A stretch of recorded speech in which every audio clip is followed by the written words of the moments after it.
దేవుడు సర్వాంతర్యామి అయినటువంటి దేవుడు. ఆయన ఇక్కడ స్టూడియోలో ఇక్కడ ఉన్నాడు. మరి చూస్తున్నటువంటి మీ దగ్గర కూడా ఆయన ఆత్మ ఆవరించి ఉన్నది. కనుక ఆయన నామమున విశ్వాసం ఇచ్చినప్పుడు మీరు ఏ స్థలంలో ఉన్నా సరే దేవుడు మిమ్మల్ని తప్పకుండా స్వస్థపరుస్తాడు. ఈ దినం కూడా మీలో అనేకులు స్వస్థపడబోతున్నారు. కాబట్టి మరి ఈ వాక్యమును శ్రద్ధతో విని దేవుని మీద మీ యొక్క హృదయమును కేంద్రీకరించి దేవుడి నుంచి అద్భుతాలు పొందుకోవాల్సిందిగా కోరుతున్నాను. దేవుడు మిమ్మల్ని దీవించును గాక. ఈ దినము మనము మధ్యవర్తి మీడియేటర్ అనేటటువంటి అంశం గురించి మనం ధ్యానించుకోబోతున్నాం. హల్లెలూయా. మన ప్రభు అయిన యేసుక్రీస్తు ఈ లోకంలోనికి ఆయన అబ్రహాము సంతానముగా వచ్చాడు. యూదా గోత్రములో జన్మించాడు. తర్వాత దావీదు కుమారుడు అని అనబడ్డాడు. ఈ విధంగా ఎందుకు ప్రభు వీరిని ఎంచుకున్నాడు అని నేను దేవుని వాక్యంలో చాలా సంవత్సరాల క్రిందట నేను ధ్యానించినప్పుడు ఈ విషయంలో పరిశుద్ధాత్మ దేవుడు నాకు బయలుపరిచాడు. యెహెజ్కేలు గ్రంథము 22వ అధ్యాయము 30-31 వచనాల్లో ఈ విధంగా ఒక వాక్యము సెలవిస్తుంది. చూడండి. నేను దేశమును పాడు చేయకుండానట్లు ప్రాకారమును దిట్టపరచుటకును బద్దలైన సందులలో నిలుచుటకును తగినవాడెవడని నేను ఎంత విచారించినను ఒకడైనను కనబడలేదు. కావున నేను నా క్రోధమును వారి మీద కుమ్మరింతును, వారి ప్రవర్తన ఫలం వారి మీదకి రప్పించి నా ఉగ్రతాగ్ని చేత వారిని దహింతును. ఇదే ప్రభువైన యెహోవా వాక్కు. హల్లెలూయా. ప్రార్థన చేసుకున్నాం.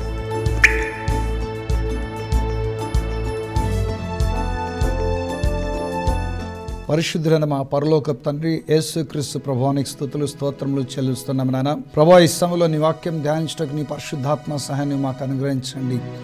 పరిశుద్ధాత్మ దేవా, నాయన చూస్తున్న వింటున్న ఈ ప్రతి ఒక్కరు హృదయం తెరవండి. తెరవబడిన హృదయంతో నీ బిడ్డలు నీ వాక్యం వినుటకు, అర్థం చేసుకుంటకు, జ్ఞాపకం ఉంచుకుంటకు, నీ వాక్య ప్రకారం జీవించటకు సహాయం తెచ్చండి. వాక్యం వింటుండగానే బిడ్డల్లో ఉన్నటువంటి అనారోగ్యములు, నానా వ్యాధులు, బాధలు తొలగించండి. వాక్యం వింటుండగానే బిడ్డలని పరిశుద్ధాత్మను కుమ్మరించండి.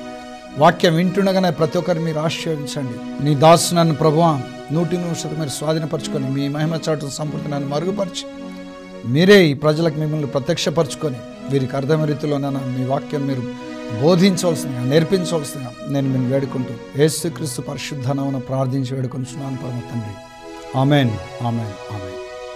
యెహెజ్కేలు గ్రంథము మరి 22వ అధ్యాయము 30-31 వచనాల్లో నేను దేశమును పాడు చేయకుండానట్లును ప్రాకారమును దిట్టపరచుటకును బద్దలైన సందులలో నిలుచుటకును తగినవాడెవడని నేను ఎంత విచారించినా ఒకడు కూడా కనబడలేదు. కనుక నేను నా క్రోధమును వారి మీద కుమ్మరిస్తాను, వారి ప్రవర్తన ఫలం వారి మీదకి రప్పించి నా ఉగ్రత చేత వారిని దహిస్తాను అంటున్నాను.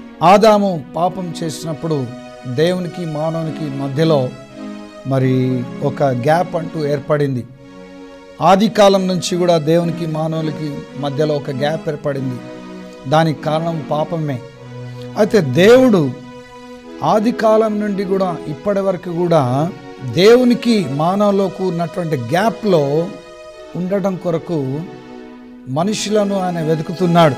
అయితే ఎవరైతే మరి ఈ గ్యాప్ని ఫిలప్ చేయడానికి ముందుకు వస్తారో, ఎవరైతే మానవులకు దేవునికి మధ్య ఉన్నటువంటి మరి గ్యాప్ను ఉన్నటువంటి బద్దలైనటువంటి సందులో నిలబడి సమాధానపరిచే వారిని వెతుకుతున్నాడు. అటు వారిని దేవుడు ఘనపరుస్తాడు, అటువంటి వారిని దేవుడు మహిమపరుస్తాడు. హల్లెలూయా. మొట్టమొదట మనము ఈ విషయాన్ని బైబిల్లో మనం ధ్యానించినట్లయితే అబ్రహాము అనేటటువంటి ఒక వ్యక్తి ఆయన కనబడతాడు దేవునికి. అబ్రహామును దేవుడు మరి ఇరాక్ దేశంలో నుండి పిలుచుకున్నాడు. దేవుడు ఏర్పరిచినటువంటి కనాను దేశంకు అబ్రహామును తీసుకొని వచ్చాడు. తీసుకొని వచ్చిన తర్వాత ఒక రోజున అబ్రహాము ఇంటికి దేవుడు తండ్రి కుమార పరిశుద్ధాత్ముడు త్రియక దేవునిగా అబ్రహాం ఇంటికి వచ్చి ఆతిథ్యం స్వీకరించాడు. ఆతిథ్యం స్వీకరించిన తర్వాత ఆ తండ్రి కుమార పరిశుద్ధాత్మ ముగ్గురు ఆ వ్యక్తులలో ఇద్దరు మేము సొదొమ గొమొర్రా వైపు వెళ్తాము, సొదొమను గురించిన మొర్ర చాలా గొప్పది, మరియు వారు చేసినటువంటి పాపం నిజంగా ఆ విధంగా ఉందో లేదో మేము దిగిపోయి మేము చూస్తాము, వారు సంపూర్ణంగా వారి పాపములు సంపూర్తి అయ్యాయో లేదో చూసి వారికి తగిన శిక్ష విధిస్తాము అనేసి దేవుడు సొదొమ వైపు వెళ్తున్నప్పుడు అబ్రహాము దేవునితో మాట్లాడుటకు తెగించాడు. అబ్రహాము దేవుణ్ణి అడుగుతున్నాడు, ప్రభువా, మరి ఒకవేళ పట్టణంలో 50 మంది నీతిమంతులుంటే ఆ నీతిమంతుల విషయమై నువ్వు ఆ పట్టణం నాశనం చేయక కాపాడుతావా లేదా అని అడిగాడు. అంతక్రితము దేవుని ఆ విధంగా అడిగిన వారు అంతక్రితం అబ్రహాం తెలిసినటువంటి చరిత్రలో ఎవరు లేరు. మొదటిసారి అబ్రహాము దేవునికి విజ్ఞాపన చేస్తున్నాడు, 50 మంది నీతిమంతులుంటే ఆ పట్టణాన్ని నాశనం చేయక ప్రభువా అని అంటున్నాడు. అప్పుడు దేవుడు 50 మంది నీతిమంతులుంటే నాశనం చేయనన్నాడు. అయితే ఒకవేళ 40 మందే నీతిమంతులుంటే ఎట్లా, 10 మంది తగ్గితే నాశనం చేస్తామంటే 10 మంది ఉన్నా నేను నాశనం చేయనన్నాడు. దేవునితో ఈ విధంగా తెగించి అబ్రహాము మాట్లాడే విషయంలో అబ్రహాము దేవునితో ఇదిగో ధూళి బూడిదేనైనా నేను ప్రభుతో మాట్లాడ తెగిస్తున్నాను అని ఒకసారి అన్నాడు. ప్రభు కోపపడనలా నేను మాట్లాడతాను అని ఇంకోసారి అన్నాడు. ఇదిగో ప్రభుతో మాట్లాడ తెగిస్తున్నాను అంటున్నాడు. ప్రతిసారి కూడా అబ్రహాము దేవునితో మాట్లాడే విషయంలో ఆయన తెగించి మాట్లాడుతున్నాడు. ఒకవేళ దేవునితో ఆ విధంగా మాట్లాడే విషయంలో ఈయననే దేవుడు నాశనం చేసినా చేయవచ్చు. ఆ విధంగా దేవుణ్ణి అడిగి బ్రతికినటువంటి వారు ఎవరు ఉన్నారా లేదా అన్నది చరిత్రలో ఏమీ లేదు. అయితే ఇక్కడ అబ్రహాము దేవునితో మాట్లాడుతున్నారు. ఒకవేళ 40 మందే ఉంటారేమో అన్నాడు. 40 మంది ఉన్నా నేను నాశనం చేయను అన్నాడు దేవుడు. ఒకవేళ ఇంకా 10 మంది తగ్గి 30 మంది ఉంటారేమో, 30 మందిని బట్టి ఆ పట్టణంను కాపాడవా, నాశనం చేస్తావా, దుష్టులతో పాటు నీతిమంతులు కూడా నాశనం చేస్తావా అని అడిగినప్పుడు దేవుడు మరి 30 మంది ఉన్నా కానీ నేను నాశనం చేయను అని అన్నాడు. 25 మంది ఒకవేళ కనబడతారేమో అన్నాడు. 25 మంది ఉన్నా నేను నాశనం చేయను అన్నాడు. 20 మందే ఉంటారేమో ప్రభు అంటే 20 మంది ఉన్నా నేను నాశనం చేయను. ఒకవేళ 10 మందే కనబడతారేమో, 10 మంది ఉన్నా నేను నాశనం చేయను అని దేవుడు అబ్రహాంతో మాట్లాడి వెళ్ళిపోయాడు. హల్లెలూయా. చాలామంది అనుకుంటారు అబ్రహాము మరి లోతు కొరకు, సొదొమలో లోతు ఉన్నాడు కదా, తన తమ్ముని కుమారుడు అన్నటువంటి లోతు, అతని కుటుంబం ఉంది. లోతు కొరకు, అతని కుటుంబం కొరకు దేవునికి విజ్ఞాపన చేస్తున్నాడని చాలామంది అనుకుంటారు. కానీ లోతు కొరకు కాదు ఇక్కడ అబ్రహాం విజ్ఞాపన చేసేది, అన్యజనుల కొరకు అబ్రహాం విజ్ఞాపన చేస్తున్నాడు. ఒకవేళ లోతు కుటుంబం కొరకే ఆయన విజ్ఞాపన చేసినట్లయితే దేవునికి డైరెక్ట్గా లోతు కుటుంబాన్ని కాపాడమని అడిగేవాడు. కానీ ఇక్కడ లోతు కొరకు కాదు, అతను సొదొమ గొమొర్రా పట్టణస్థులు, అన్యజనులు, పాపములు అన్నటువంటి వారు రక్షణ పొందాలి, వారు నాశనమైపోకూడదు, వారు కూడా నావలే జీవము గల దేవుని తెలుసుకోవాలని ఉద్దేశంతో దేవునితోటి అతను తెగించి మాట్లాడాడు. హల్లెలూయా. దేవునికి అబ్రహాములో ఆ గుణం బాగా నచ్చింది కనుక ఆదికాండము 22వ అధ్యాయము 18వ వచనంలో మనం చూసినట్లయితే దేవుడు అబ్రహాముతో అన్నాడు. ఏమన్నాడంటే, ఇది అబ్రహామా, నీ సంతానం వలన లోకంలోని అన్యజనులందరూ ఆశ్చర్యించబడతారు అని అబ్రహాంకి దేవుడు వాగ్దానం చేశాడు. అదే విషయాన్ని గలతీయులకు రాసిన పత్రిక 3వ అధ్యాయము 6వ వచనంలో పౌలు భక్తుడు చెప్తున్నాడు. ఆ సంతానము క్రీస్తే అంటున్నాడు. అనగా యేసుక్రీస్తు అబ్రహాము సంతానం ద్వారా ఈ లోకములోనికి ఆయన దిగి వస్తానని ఆయన సెలవిచ్చాడు. హల్లెలూయా. అబ్రహాము అన్యజనులకు దేవునికి మధ్యవర్తిగా ఉండి అన్యజనుల కొరకు దేవుని విజ్ఞాపన చేశాడు. కాబట్టి ఆ గుణము దేవునికి నచ్చింది. అందుకనే అబ్రహాము సంతానంలో నుండి యేసుక్రీస్తు ప్రభు ఈ లోకంలోనికి వచ్చాడు. ఆయన అబ్రహాము సంతానం అని పిలువబడ్డాడు. రెండవది, ఆయన యూదా గోత్రంలో ఇశ్రాయేలులో అబ్రహాం మనవళ్ళైనటువంటి ముని మనవళ్ళైనటువంటి ఇశ్రాయేలు 12 మంది గోత్రికులలో యూదా గోత్రంలో నుండి యేసుక్రీస్తు ప్రభు ఈ లోకంలోనికి వచ్చాడు. కారణమేమనగా యూదా తన సహోదరుల కొరకు తన జీవితాన్ని త్యాగం చేయడానికి ఇష్టపడ్డాడు. హల్లెలూయా. ఆదికాండము 43వ అధ్యాయము 9వ వచనం మనం చూసినట్లయితే మరి యూదా మిగిలినటువంటి అన్నదమ్ములందరి కొరకు తన జీవితాన్ని మరి పణంగా పెట్టడానికి ఆయన ఒప్పుకున్నాడు. కనాను దేశంలో గొప్ప కరువు వచ్చినప్పుడు అన్నదమ్ములు ధాన్యం కొనుక్కురావడానికి ఐగుప్తు దేశానికి వెళ్ళాడు. దేవుని యొక్క ప్రణాళిక ప్రకారం అప్పుడు ఐగుప్తు దేశంలో యోసేపు ఐగుప్తు దేశంలో గొప్ప అధికారంలో ఉన్నప్పుడు ఈ అన్నదమ్ములు 10 మంది వెళ్ళి అతనికి నమస్కారం చేసి, అయ్యా మేము కనాను దేశం నుండి వచ్చాం, మేము ఒక తండ్రి కుమారులము, మాకు ధాన్యం కావాలని అడిగినప్పుడు, లేదు మీరు వేగుల వారు, మా దేశాన్ని మరి వేగు చుట్టానికి మీరు వచ్చి ఉన్నారు, కాబట్టి నేను మిమ్మల్ని నమ్మను అన్నప్పుడు, మేమంతా ఒక తండ్రి కుమారులము, ఒకడు లేడు, చిన్నవాడు తండ్రి దగ్గర ఉన్నాడు అని చెప్పినప్పుడు, అయితే ఈసారి ధాన్యం తీసుకొని వెళ్ళండి, మళ్ళొకసారి మీరు ధాన్యం కొరకు వచ్చేటప్పుడు ఆ చిన్నవాడిని కూడా మీరు తీసుకొని రండి అని యోసేపు ఈ 10 మంది మరి అన్నలకు ఆయన చెప్పాడు. అప్పుడు ఈ 10 మంది అన్నలు ధాన్యం తీసుకొని కనాను దేశానికి వెళ్ళారు. తండ్రి దగ్గరకు వెళ్ళారు. తండ్రి దగ్గరకు వెళ్ళి ఈ సంగతి అంతా చెప్పారు. తర్వాత ఆ ధాన్యం అంతా వారు మరి తినివేసిన తర్వాత మళ్ళీ ఇంకా ధాన్యం కొరకు మళ్ళీ వీళ్ళు ఐగుప్తు దేశానికి మళ్ళీ వెళ్ళాల్సి వచ్చింది. వెళ్ళాల్సి వచ్చినప్పుడు వారు తమ తండ్రి అయినటువంటి యాకోబుతో చెప్పారు, ఈసారి చిన్నవాడు బెన్యామిని తీసుకొని వెళ్ళి అతను చూపిస్తేనే తప్ప అతను ఆ దేశపు అధికారి మాకు ధాన్యం ఇవ్వనన్నాడు అని అన్నప్పుడు యాకోబు ఎంతో బాధపడతాడు. చిన్న భార్య రాహేల్ యొక్క 2 కుమారులలో యోసేపు నేను పోగొట్టుకున్నాను, బెన్యామిని కూడా నేను పోగొట్టుకోలేను అన్నప్పుడు యూదా అతని విషయమై తండ్రి దగ్గర పూటపడతాడు. ఆదికాండం 43వ అధ్యాయము 9వ వచనంలో యూదా ఈ విధంగా అంటున్నాడు, నేను అతని గురించి పూటపడుదును, నీవు అతని గురించి నన్ను అడగవలను, నేను అతను తిరిగి నీ యొద్దకు తీసుకుని వచ్చి నీ ఎదుట నిలబెట్టని ఎడల ఆ నింద నా మీద ఎల్లప్పుడూ ఉండును అని తండ్రితో చెప్పాడు. తన తమ్ముని కొరకు అతను యూదా పూటపడ్డాడు. కేవలం తమ్ముడి కొరకే కాదు కానీ మిగిలినటువంటి అన్నదమ్ములందరూ కూడా మరి తండ్రి కుటుంబము అందరూ కూడా వారు 70 మంది వారందరూ బ్రతకాలి అంటే సహోదరుల కొరకు ఒకడు తన జీవితాన్ని త్యాగం చేసుకోవడానికి ఇష్టపడాలి. అప్పుడు యూదా తన జీవితాన్ని వారి కొరకు త్యాగం చేసుకోవడానికి ఇష్టపడ్డాడు. వీరందరూ కలిసి మరి ఐగుప్తు దేశానికి వెళ్ళారు. యోసేపుకు తమ కనపరుచుకున్నారు.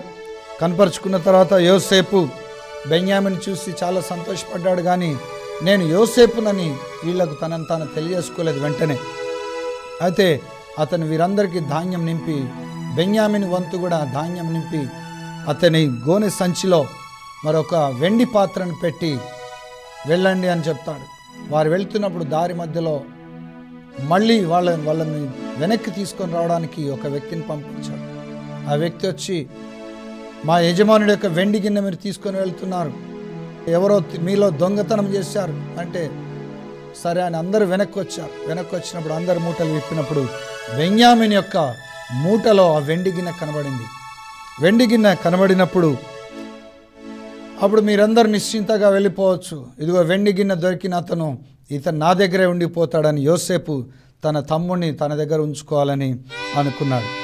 ఆ సమయంలో ఆదికాండం 44వ అధ్యాయము 32-33 వచనాల్లో ఈ విధంగా యూదా యోసేపుతో ఈ విధంగా అంటున్నాడు, తమ దాసుడనైన నేను ఈ చిన్నవాణిని గురించి నా తండ్రికి పూటపడి నీ యొద్దకు నేను అతను తీసుకొని రాని ఎడల నా తండ్రి దృష్టి యందు ఆ నింద నా మీద ఎల్లప్పుడూ ఉండునని చెప్పి తిని, కాబట్టి తమ దాసుడనైన నన్ను ఈ చిన్నవానికి ప్రతిగా ఏలిన వారికి దాసునిగా నుండనిచ్చి ఈ చిన్నవాని తన సహోదరులతో వెళ్ళనిమ్ము, ఈ చిన్నవాడు నాతో కూడా ఉంటేనే కానీ నా తండ్రి యొద్దకు నేను ఎట్లు వెళ్ళగలను, వెళ్ళిన ఎడల నా తండ్రికి వచ్చు అపాయము చూడవలసి వచ్చునని చెప్పాను.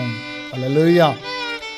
యోసేపుతో అంటున్నాడు, నీ దాసున నేను ఈ చిన్నవాని కొరకు నా తండ్రి దగ్గర నేను పూటబడ్డాను, ఒకవేళ ఈ చిన్నవాడు లేకపోతే నా తండ్రి చనిపోతాడు, ఈ చిన్నవాడి యొక్క ప్రాణము నా తండ్రి ప్రాణంతో పెనవేసుకొని ఉన్నది కనుక ఈ చిన్నవాడికి ప్రతిగా ఏలిన వారికి నేను దాసుడుగా ఉంటాను, కనుక నన్ను మీ దగ్గర దాసునిగా ఉండనిచ్చి వీరందరినీ పంపివేయమంటాడు. హల్లెలూయా. ఇక్కడ యూదా తన అన్నదమ్ముల కొరకు తన సహోదరుల కొరకు తన జీవితాన్ని త్యాగం చేసుకోవడానికి ఇష్టపడ్డాడు. పరాయి దేశంలో దాసుడిగా ఉండడానికి ఇష్టపడ్డాడు. కేవలం తన తండ్రి ఇంటి వారు, తన అన్నదమ్ములు, వారి కుటుంబాలు అందరూ సౌఖ్యంగా ఉండాలి, సుఖంగా ఉండాలి, క్షేమంగా ఉండాలి, సంతోషంగా ఉండాలనే ఉద్దేశంతో తన సహోదరుల కొరకు తన జీవితాన్ని త్యాగం చేసుకోవడానికి ఇష్టపడ్డాడు. ఇది దేవునికి నచ్చినటువంటి గుణము. కనుక ఈ 12 మంది అన్నదమ్ములలో ఎవరి గోత్రంలో కూడా యేసుక్రీస్తు పుట్టలేదు, కానీ యూదా గోత్రంలోనే యేసుక్రీస్తు పుట్టడానికి కారణం ఇదే. సహోదరుల కొరకు తన జీవితంను త్యాగం చేసుకోవడానికి యూదా ఇష్టపడ్డాడు. యూదా గోత్రములో నుండి యేసుక్రీస్తుగా ఈ లోకంలోనే జన్మించాడు. ప్రకటన గ్రంథం 5వ అధ్యాయము 5వ వచనంలో మరి ఆయన యూదా గోత్రపు సింహము అని పిలువబడ్డాడు యేసుక్రీస్తు. అంతేకాకుండా ఇశ్రాయేల్ అందరూ కూడా ఈ రోజున ఇశ్రాయేల్ దేశంలో వాళ్ళందరూ యూదులు అని పిలువబడుతున్నారు, జ్యూస్ అని పిలువబడుతున్నారు. వాళ్ళందరికీ యూదా పేరు వచ్చింది.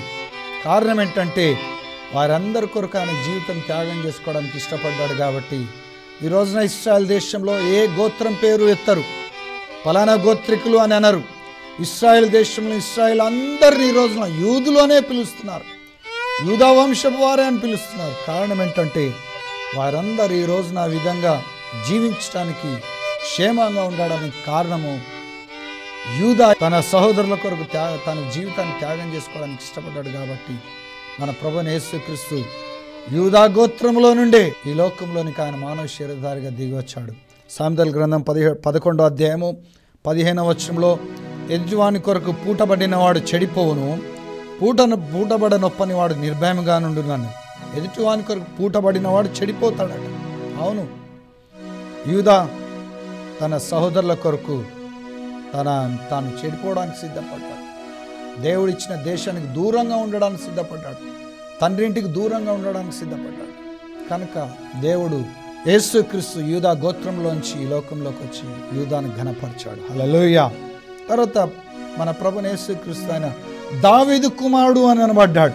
కారణం ఏంటనగా ఒకప్పుడు సౌలు రాజు ఇశ్రాయేల్ దేశంను పరిపాలిస్తున్నటువంటి కాలంలో ఆయన దేవునికి విరోధంగా పాపం చేసి సౌలు రాజు దేవునికి దూరం అయ్యాడు, విశ్వాస విషయంలో పడిపోయాడు. ఒకసారి ఫిలిష్తీయులు సౌలు పరిపాలిస్తున్న కాలంలో ఇశ్రాయేల్ దేశం దండెత్తి వచ్చినప్పుడు సౌలు రాజు మరియు ఇశ్రాయేల్ అంతా బారులుగా పంక్తులు తిరిగి నిలబడ్డారు ఫిలిష్తీయులకు ఎదురుగా. ఫిలిష్తీయుల్లోంచి ఒక ఎత్తైనటువంటి పొడవైనటువంటి ఒక సైనికుడు ముందుకొచ్చి ఇశ్రాయేలుతో ఛాలెంజ్ చేస్తున్నాడు. మీలోంచి ఎవరైనా వచ్చి నన్ను జయిస్తే మేమందరం మీకు లొంగిపోతాం, ఫిలిష్తీయులమంతా మీకు లొంగిపోతాం. నన్ను మీలో ఎవరు వచ్చి జయించకపోతే మీరందరూ మాకు దాసులైపోవాలి అని గొల్యాతు వచ్చి 3 దినములుగా ఛాలెంజ్ చేస్తున్నాడు. అప్పుడు ఎవరు కూడా ఇశ్రాయేల్ దేశంలో ఇశ్రాయేలీలో నుండి సైన్యములో నుండి ఎవరు కూడా ముందుకు రావడం లేదు. సౌలు రాజు కూడా ధైర్యం సరిపోవటం లేదు. కారణం ఏంటంటే వీళ్ళందరూ విశ్వాస విషయంలో పడిపోయి ఉన్నారు, అధైర్యంతో ఉన్నారు, పడిపోయిన స్థితిలో ఉన్నారు విశ్వాస విషయంలో. అప్పుడు గొర్రెలు కాసుకునేటటువంటి ఒక బాలుడు, దావీదు అనేటటువంటి ఒక బాలుడు, యవనస్తుడు ముందుకు వచ్చాడు. ముందుకు వచ్చేసి చూడండి, 1 సమూయేలు గ్రంథము 17వ అధ్యాయము 32వ వచనంలో, ఈ ఫిలిష్తీని బట్టి ఎవరి మనస్సును కృంగ నిమిత్తము లేదు, మీ దాసుడనైన నేను వానితో పోట్లాడుదనని దావీదు సౌలుతో అనగా, దావీదు వచ్చేసి నేను ఈ ఫిలిష్తీన్తో పోట్లాడతాను, వీడి విషయమై మీరు ఎవరు కృంగిపోవాల్సిన అవసరం లేదు అని తన జీవితాన్ని రిస్కులో వేసుకున్నాడు. పడిపోయినటువంటి స్థితిలో ఉన్నటువంటి దేవుని ప్రజల కొరకు తన జీవితాన్ని రిస్కులో పడేసుకున్నాడు. రిస్కులో పడేసుకొని దావీదు ఆ ఫిలిష్తీన్ తోటి యుద్ధానికి దిగాడు. దిగి దేవుని కృపచేత అతన్ని ఓడించి విశ్వాస విషయంలో పడిపోయినటువంటి రాజును, ప్రజలను దావీదు రక్షించాడు. హల్లెలూయా, హల్లెలూయా.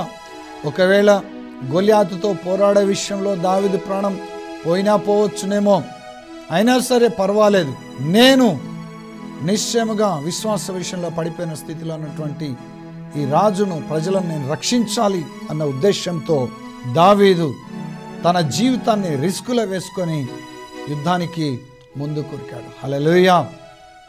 ఒక మాట ఉంది, లవ్ ఇన్వాల్వ్స్ రిస్క్ అని. ప్రేమ ఎటువంటి రిస్క్నైనా తీసుకుంటుందట. ప్రేమ కలిగినటువంటి వారు ఎంతటి రిస్క్ అయినా తీసుకుంటారు. కనుక దావీదు పడిపోయినటువంటి స్థితిలో ఉన్నటువంటి ఇశ్రాయేల్ అందరిని ప్రేమించాడు. వారి కొరకు తన జీవితాన్ని రిస్క్లో వేసుకొని యుద్ధానికి దిగి దేవుని కృప చేత జయించి గొప్ప రక్షణ కలుగజేశాడు. కనుక ఈ విషయము దేవునికి నచ్చింది. విశ్వాస విషయంలో పడిపోయిన వారి కొరకు దావీదు తన జీవితాన్ని త్యాగం చేసుకోవడానికి ఇష్టపడ్డాడు. కనుక దేవుడు ఈ లోకంలోనికి ఆయన దిగి వచ్చినప్పుడు దావీదు కుటుంబంలో నుండి ఆయన ఈ లోకంలోనికి వచ్చాడు. యేసుక్రీస్తుగా దావీదు కుమారుడు అని పిలువబడ్డాడు. యేసుక్రీస్తు ఈ లోకంలో మానవ శరీరధారిగా ఉన్నటువంటి కాలంలో మరి గుడ్డి భర్తమై దావీదు కుమారుడా నన్ను కరుణించమని కేకలు వేశాడు. సురోఫెనిక వంశపు గ్రీస్ దేశ స్త్రీలు, ఆమె తూరు సీదోన్ ప్రాంతంలో స్త్రీ, ఆమె కూడా దావీదు కుమారుడా నన్ను కరుణించమని ఆమె కేకలు వేసింది. ఈ విధంగా యేసు ప్రభు ఈ లోకంలోకి వచ్చినప్పుడు దావీదు కుమారుడు అని పిలువబడ్డాడు. ఆయన ఏమాత్రం సిగ్గుపడలేదు. ఎందుకంటే ఇటువంటి గుణములు ప్రజలకు దేవునికి మధ్యవర్తిగా ఉండేటటువంటి గుణము దేవునికి చాలా ఇష్టమైనటువంటి గుణం. అబ్రహాము అన్యజనులకు దేవునికి మధ్యవర్తిగా ఉన్నాడు. యూదా సహోదరులకు దేవునికి మధ్యవర్తిగా ఉన్నాడు. దావీదు పడిపోయిన వారికి దేవునికి మధ్యవర్తిగా ఉన్నాడు. వారి జీవితాలు రిస్కులో పడేసుకున్నారు. కాబట్టే యేసుక్రీస్తు లోకంలోనికి వచ్చినప్పుడు ఆయన అబ్రహాం సంతానం అని పిలువబడ్డాడు. యూదా గోత్రపు సింహము అనబడ్డాడు. యూదా గోత్రములోని పుట్టాడు. మరి దావీదు కుమారుడు అని పిలువబడ్డాడు.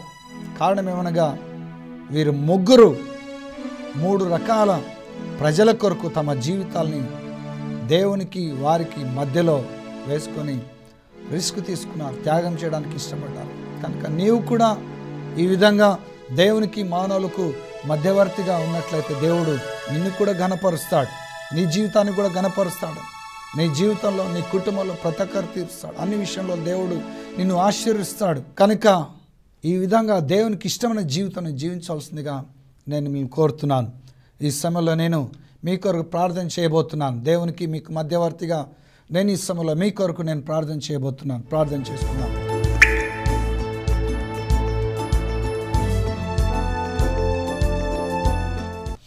పరిశుద్ధుడైన మా పరలోకపు తండ్రి యేసుక్రీస్తు ప్రభువానికి స్తుతులు స్తోత్రములు చెల్లిస్తున్నాను. నాయనా ప్రభువానికి స్తోత్రములు. నాయనా నీ ఈ లోకంలోనికి అబ్రహాం సంతానంగా వచ్చావు. అబ్రహాం సంతానంగా వచ్చి నాయన ఈ లోకంలో అన్యజనులందరి కొరకు ఆశీర్వాదంగా ఉన్నావు. ప్రభువానికి స్తోత్రములు. శిలువలో నీ రక్తం కారు చనిపోయి పాతి పెట్టబడి లేచడం నానే ఈ లోకంలోనికి నాయనా నీవు యూదా గోత్రపు సింహం వల్ల వచ్చావు. ప్రభువానికి స్తోత్రములు. సహోదరుల కొరకు కూడా నాన్న నువ్వు ప్రాణం ఇచ్చావు. నాన్న స్తోత్రములు. అంతేకాకుండా ప్రభువా దావీదు కుమారుడుగా ఈ లోకంలోనికి వచ్చాను. స్తోత్రములు. ప్రభువా నాన్న విశ్వాసం విషయంలో పడిపోయిన వారి కొరకు కూడా నువ్వు ప్రాణం ఇచ్చావు. నాన్న స్తోత్రములు. యేసుక్రీస్తు ప్రభువా ఇదిగో ఈ సమయంలో నాన్న ఈ కార్యక్రమం చూస్తున్నటువంటి బిడ్డల్లో నాన్న ఈ ప్రజలు అన్యజనులుగా ఉన్నప్పటికీ ప్రభువా ఇదిగో విశ్వాసులుగా ఉన్నప్పటికీ పడిపోయిన స్థితిలో ఉన్నప్పటికీ ప్రభా వీరి కొరకు నీ దాసుని ప్రార్థిస్తున్నాను. స్తోత్రములు. వీరందరి కొరకు శిలువలో నీ రక్తం కార్చావు. వీరందరి కొరకు శిలువలో చనిపోయి పాతి పెట్టబడి సమాధిలోని సజీవునిగా లేచావు. స్తోత్రం. కనుక ప్రభువా యేసుక్రీస్తు నాయన ఇదిగో వీళ్ళందరినీ కనికరించి ప్రభువా వీరందరి ఆత్మలు ఇప్పుడే మీరు రక్షించండి. నాన్న నీ రక్తంలో ఇప్పుడే ప్రభా వీరందరూ మీరు కడగండి, పరిశుద్ధపరచండి, నీ పరిశుద్ధాత్మతో నింపండి. నాన్న స్తోత్రములు. ఈ ప్రజలందరి ప్రభా ఇప్పుడే మీరు ఆశ్చర్యించండి. నాన్న ఈ ప్రజలందరి ప్రభా యేసుక్రీస్తు ప్రభా నీ ప్రజలుగా చేసుకోండి. నాన్న నీ బిడ్డలుగా చేసుకోండి. వీరి జీవితాల కుటుంబాల్లో ప్రతి సమస్యను తొలగించండి. వీరి జీవితాల కుటుంబాల నాన్న ప్రతి అక్కర తీర్చండి. ప్రభానికి స్తోత్రములు. ఏ విషయంలో బిడ్డల కొదువంటాను వీళ్ళని ప్రభా వీరికి నీకు మధ్యలో ఉన్నటువంటి నానా గ్యాప్ తొలగిపోను గాక. ప్రభువానికి స్తోత్రములు. యేసు ప్రభా ఈ బిడ్డలందరూ నీలో అంటుకట్టబడుదురు గాక. నాన్న నీకు స్తోత్రములు. ఈ బిడ్డలను ఆశ్చర్యించి దీవించండి. నీ బిడ్డలుగా చేసుకొని అన్ని విషయంలో ఆశ్రయించి మీరు అక్కర తెచ్చి నీ పరలోక రాజ్యానికి వారసులుగా చేసుకోమని నేను వేడుకుంటూ యేసుక్రీస్తు పరిశుద్ధ నామమున ప్రార్థించి వేడుకొంచున్నాను పరమ తండ్రి. ఆమేన్, ఆమేన్, ఆమేన్.